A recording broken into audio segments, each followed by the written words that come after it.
ফুলের রাজ্য গদখালি। যশোর জেলার গদখালি আজ দেশের সবচেয়ে বড় ফুল উৎপাদন ও বিপণন কেন্দ্র হিসাবে পরিচিত।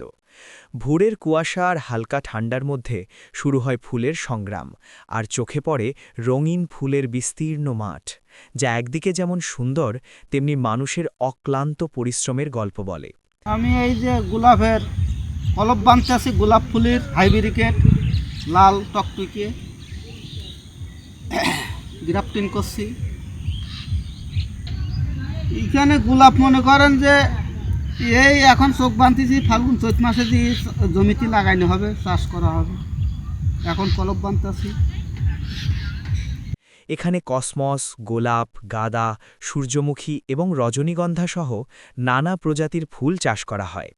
প্রতিদিন ভোরের আলো ফুটতেই গদখালির ফুলের বাজারে প্রাণ চাঞ্চল্য শুরু হয় এবং সকাল ৮টার মধ্যেই পুরো বাজার শেষ হয়ে যায়।